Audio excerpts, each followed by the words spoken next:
Avant toute chose, j'aimerais remercier le vice-doyen Romain Bourrel qui a tout fait pour célébrer dignement les 50 ans de la renaissance de l'enseignement juridique à Valence. En tant que valentinois et en tant qu'ancien étudiant de la faculté de droit de Valence, je lui en suis particulièrement reconnaissant. Dans le cadre de cette célébration, Romain Bourrel m'a demandé d'évoquer l'histoire de la première faculté de droit valentinoise.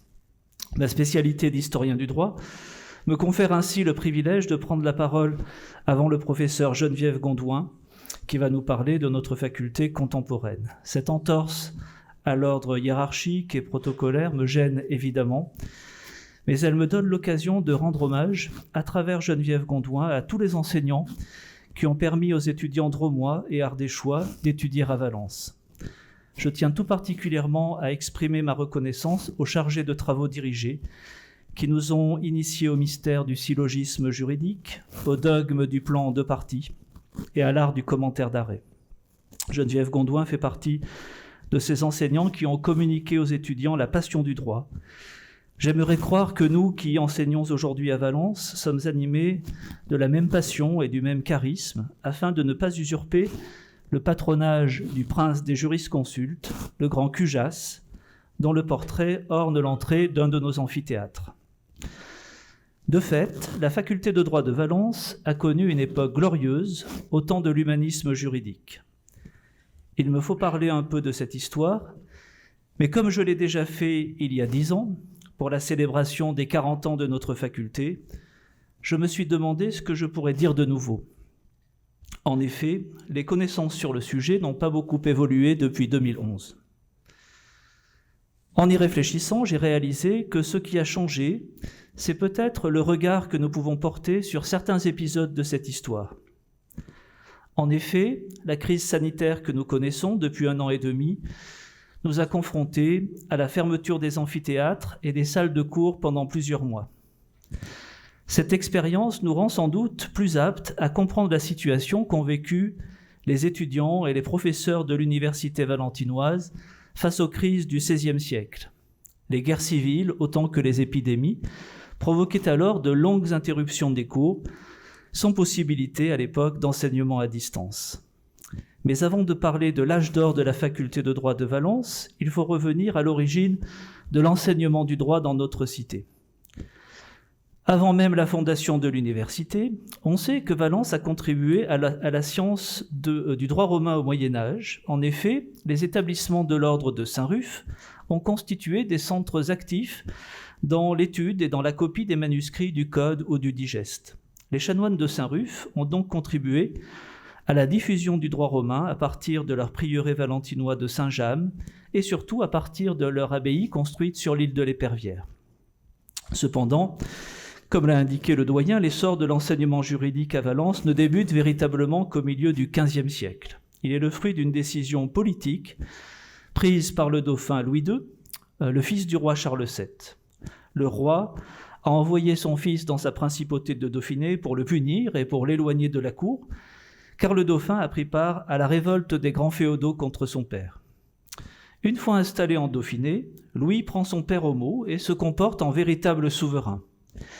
Il réforme la fiscalité, réorganise l'administration de la justice, conclut une alliance avec le duc de Savoie, dont il épouse la fille sans en informer son père. Il décide aussi de doter sa principauté d'une université. Le dauphin Humbert II avait déjà créé une université à Grenoble au siècle précédent, mais cette université grenobloise avait rapidement décliné. Lorsque le dauphin Louis II fonde la nouvelle université, il ne l'installe pas à Grenoble, mais à Valence.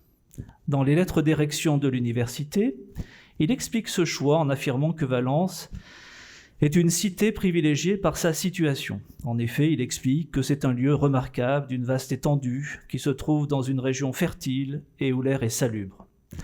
En réalité, la décision d'installer l'université à Valence est éminemment politique. Valence est une cité située à proximité du Royaume de France, au bord de la grande route commerciale de la vallée du Rhône. Fondée en 1452, l'université valentinoise accueille des étudiants jusqu'en 1792, lorsque la Convention montagnarde décrète que la République n'a pas à former de savants et doit abolir les corporations de docteurs. L'ancienne faculté de droit de Valence a donc vécu presque 3 siècles et demi, que l'on peut diviser en 2 grandes périodes. La première, qui va de la fondation de l'université jusqu'aux guerres de religion, est la plus brillante. La seconde, qui va de la fin du XVIe siècle jusqu'à la Révolution, est celle d'un lent déclin qui voit la faculté valentinoise progressivement contestée et critiquée. Que dire de la première période, celle de la montée en puissance de la faculté de droit de Valence ? Pour commencer, il faut rappeler qu'une fois la création de l'université décidée par le dauphin, il faut en obtenir la confirmation par l'Église. C'est chose faite en 1459, lorsque le pape Pie II confirme la création de l'université et fait de l'évêque de Valence son chancelier. Il faut surtout assurer l'installation et le financement du nouvel établissement. Cette charge incombe à la ville. En effet, ce sont les consuls de Valence qui louent et aménagent une maison pour y abriter les activités d'enseignement. Ce sont également les consuls qui doivent recruter et rémunérer les professeurs. On sait que les cours de la faculté de droit débutent rapidement, car les archives de la ville mentionnent un docteur qui enseigne en 1456. Les consuls s'engagent à lui verser une somme de 200 florins par an. Son contrat contient également une clause qui lui interdit de plaider aucun procès contre la ville de Valence. Cela nous rappelle que les professeurs de droit pouvaient aussi être juges ou avocats, comme dans les cités italiennes, un cumul d'activités qui était fort lucratif.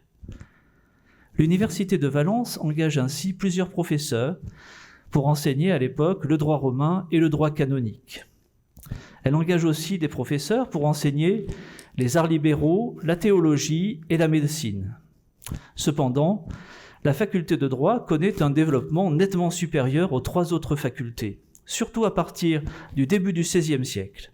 À cette époque, en effet, des professeurs italiens de grande renommée viennent enseigner à Valence et y attirent de nombreux étudiants. Le premier de ces professeurs célèbres est le Milanais Philippe Decius.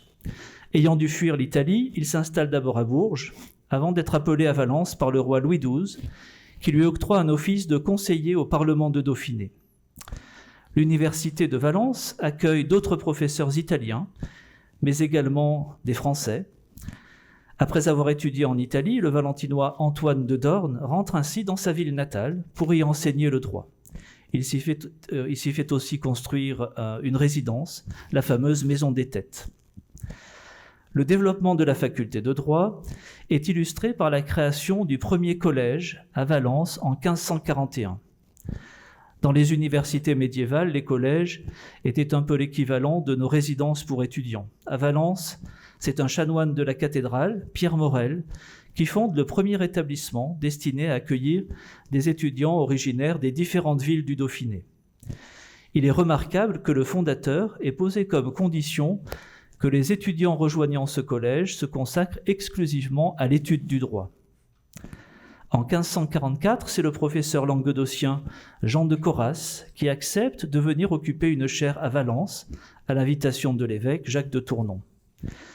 Corras reste 4 ans à Valence avant de rejoindre le Parlement de Toulouse, où il instruira la fameuse affaire Martinguer.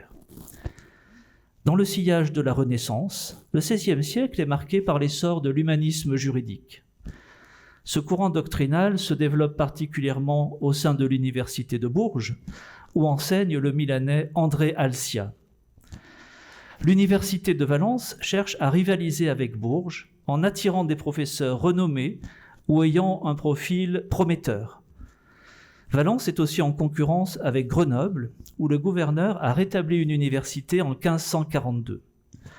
On voit à l'époque se développer une sorte de marché sur lequel les universités essaient de recruter les champions de l'humanisme juridique. Pour y réussir, chaque université doit compter sur l'influence de ses protecteurs, qui ne sont pas à l'époque des milliardaires qataris ou des oligarques russes, mais qui sont des prélats catholiques ou des membres de la famille royale. Bourges bénéficie ainsi de la protection de la duchesse de Berry, fille du roi François Ier, tandis que Valence profite de l'influence de son évêque Jean de Montluc. Ce dernier attire à Valence de grands professeurs, tels que François Le Douarin, François Hautement et surtout Jacques Cujas. Victime de la jalousie de ses collègues à Bourges, Cujas accepte l'offre des Valentinois en 1557. Il est recruté à l'époque pour une rémunération de 600 livres par an. Plusieurs de ses élèves le suivent alors, tels Pierre Pitou ou Antoine Loisel qui obtient son doctorat à Valence juste avant le départ de Cujas. En effet, en 1559, ce dernier retourne à Bourges, où il est appelé par la duchesse, après le décès de son rival François le Douarin. Cette époque, qui correspond à l'apogée du rayonnement scientifique de la faculté valentinoise, est aussi marquée par les troubles provoqués par la diffusion de la réforme protestante. L'université de Valence est un foyer calviniste, ce qui conduit les consuls à suspendre les cours en mai 1560. Les enseignements reprennent en 1563, après la paix d'Amboise, qui met un terme à la première guerre de religion. Mais en 1564, c'est une épidémie de peste qui fait fuir professeurs et étudiants. Pour restaurer l'attractivité de l'université, l'évêque de Valence use encore de son influence. Il obtient d'abord la suppression de l'université de Grenoble en 1565, puis il envoie une délégation à Turin pour tenter de convaincre Cujas de revenir à Valence. Cujas accepte finalement l'offre des Valentinois. Il s'installe à nouveau à Valence en 1567, mais désormais sa rémunération s'élève à 1600 livres par an. Ce n'est pas pour autant une mauvaise affaire, car la renommée de Cujas attire de nouveau un grand nombre d'étudiants venant de France, de Savoie ou d'Allemagne. Malheureusement, la deuxième guerre de religion éclate. Valence est prise et mise à sac par les protestants, les cours sont à nouveau suspendus, et Cujas se retire plusieurs mois au château de Charmes, qui appartient au chef protestant Antoine de Crussol. Pendant les années suivantes, interruptions et reprises des cours se succèdent, au rythme des prises d'armes et des édits de pacification. Malgré cette ambiance chaotique, Cujas reste à Valence. Dans sa maison de la rue Saint-Félix, il a installé sa riche bibliothèque qu'il met à la disposition de ses étudiants. Parmi ceux qui viennent suivre son enseignement figurent les fils des magistrats du Parlement de Grenoble, mais aussi le fils du premier président du Parlement de Paris, Jacques-Auguste de Thou, qui quitte l'université d'Orléans pour s'inscrire à Valence afin de suivre l'enseignement de Cujas. Lors de la Saint-Barthélemy, Cujas use de son autorité pour sauver plusieurs de ses étudiants, ainsi que son collègue Edmond Bonnefoy, natif de Chabeuil et ardent calviniste. Ce ne sont pas les troubles religieux qui poussent Cujas à quitter Valence, mais les difficultés financières qui en résultent. En effet, les consuls ne parvenant plus à le payer, le professeur rejoint une nouvelle fois l'université de Bourges en 1574. Le départ de Cujas, au cœur des guerres de religion, marque la fin de la première partie de la vie de l'ancienne faculté de Valence. Après avoir atteint son apogée au temps de l'humanisme juridique, elle entame un lent déclin. En effet, pour la faculté de droit de Valence, le grand siècle était le XVIe. Au cours du XVIIe siècle, elle tombe dans une sorte de routine. Elle connaît pourtant un redressement rapide après les guerres de religion, puisque les cours de droit sont rétablis dès la fin des troubles, alors que les activités des facultés de médecine et de théologie ne reprennent qu'en 1635. La faculté de droit bénéficie de la protection du duc de Lesdiguières, qui représente le roi dans la province de Dauphiné. Issu d'une famille de notaires, on dit que Lesdiguières aimait à assister à la réception des docteurs lorsqu'il séjournait à Valence. C'est lui qui convainc le professeur italien Jules Pacius de quitter Montpellier pour Valence. Pacius, qui était protestant, accepte de se convertir au catholicisme. En effet, c'est l'époque de la contre-réforme et les évêques de Valence reprennent en main l'université en veillant à ce que tous les professeurs soient fidèles au catholicisme romain. La faculté de droit compte alors 11 professeurs, 4 docteurs régents et 7 docteurs agrégés. Pour attirer de nouveaux étudiants, l'évêque décide que les 2 premières chaires de droit ne pourront être confiées qu'à des docteurs étrangers de rare et singulière érudition. Cette mesure permet de restaurer l'attractivité de la faculté de droit. Mais le niveau des professeurs, s'il est honorable, n'est pas comparable avec le prestige de Cujas. Sous le règne de Louis XIV, l'enseignement du droit se voit imposer un cadre plus strict par la législation royale. L'édit de 1679 impose également l'enseignement du droit français dans toutes les facultés de droit du royaume. La faculté de Valence reçoit donc un 5e docteur régent qui est chargé d'enseigner les ordonnances royales, comme dans les autres facultés des pays de droit écrit. Au XVIIIe siècle, la faculté de droit de Valence doit faire face à une concurrence nouvelle qui va la priver d'une partie de son public traditionnel. C'est l'effet du renouveau de l'université de Turin et de la création d'une université à Dijon en 1722. Valence perd ainsi la clientèle des étudiants savoyards et bourguignons. La présence même de l'université à Valence est contestée, d'abord par les Lyonnais, qui tentent à plusieurs reprises de faire transférer l'université dans leur ville, ensuite par les Grenoblois. La question du transfert de l'université de Valence à Grenoble est évoquée dès 1724, sans succès, et elle est relancée en 1731 après le rattachement de la principauté d'Orange au Dauphiné. La province possède alors 2 universités, et les magistrats du Parlement de Grenoble entament des démarches auprès du chancelier avec le soutien de l'intendant. Ils demandent la suppression de l'université d'Orange et le transfert de celle de Valence à Grenoble. Cette tentative échoue pour plusieurs raisons. D'abord parce que les Valentinois bénéficient du soutien efficace de leur évêque. Ensuite, parce que les relations entre le roi et le Parlement de Grenoble sont assez conflictuelles. Enfin, et surtout, parce que la ville de Grenoble refuse de prendre en charge l'installation et le fonctionnement de l'université. Comme l'a souligné René Favier, ce qui intéresse les Grenoblois, ce n'est pas de récupérer l'université dans son ensemble, seule la faculté de droit les intéresse. Il propose d'ailleurs de laisser les autres facultés à Valence et de transférer uniquement l'enseignement du droit à Grenoble, ou bien d'ouvrir une seconde faculté de droit à Grenoble. Leur argument principal repose sur la référence aux vocations respectives des 2 villes. Grenoble serait une ville de justice, siège du Parlement de Dauphiné, alors que Valence devrait être une ville de commerce. Les Grenoblois demandent que l'on suive en Dauphiné l'exemple donné par la Bretagne avec le transfert de l'université de Nantes à Rennes. Pour les magistrats grenoblois, du Parlement et de la Chambre des comptes, avoir une faculté de droit à Grenoble leur permettrait de garder leurs fils chez eux pendant leurs études, plutôt que de les envoyer à Valence.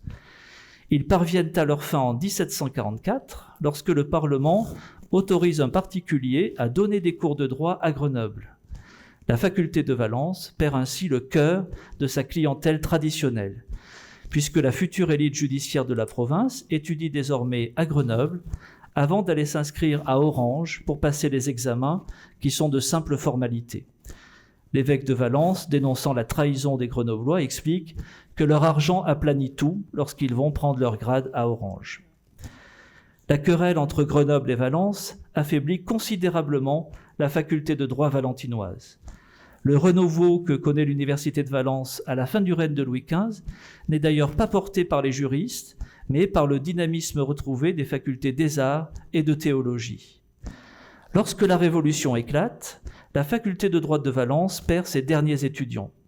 Alors qu'ils sont encore une centaine en 1789, on n'en compte plus que 22 en 1790, 15 en 1791 et seulement 2 en 1792. Lorsque la République consulaire réorganise l'enseignement du droit, les Grenoblois obtiennent finalement gain de cause. En effet, les écoles de droit sont créées dans des villes qui sont le siège d'une cour d'appel.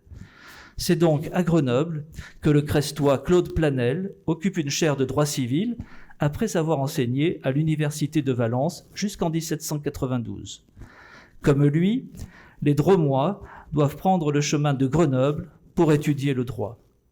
Beaucoup, cependant, préfèrent s'inscrire dans d'autres facultés, comme le futur président Émile Loubet, qui étudie le droit à Paris après avoir effectué ses études secondaires à Valence. À partir de 1875, les Drômois peuvent aussi s'inscrire dans les facultés lyonnaises, nouvellement créées. Par rapport à l'Ancien Régime, la situation se trouve inversée. Ce n'est plus la faculté de droit de Valence qui cherche à conserver la fidélité des étudiants grenoblois, c'est la faculté de Grenoble qui cherche désormais à convaincre les Valentinois de résister aux sirènes de la métropole lyonnaise ou à la séduction des villes du Midi. Cependant, depuis un demi-siècle, les bacheliers de la Drôme et de l'Ardèche ont une autre solution. Ils peuvent suivre à Valence les premières années de leur cursus juridique. Il me faut donc arrêter ici l'évocation de l'ancienne faculté de droit de Valence et transmettre le relais à Geneviève Gondouin, qui va évoquer la renaissance de l'enseignement juridique valentinois à la fin du XXe siècle. Je vous remercie de votre attention.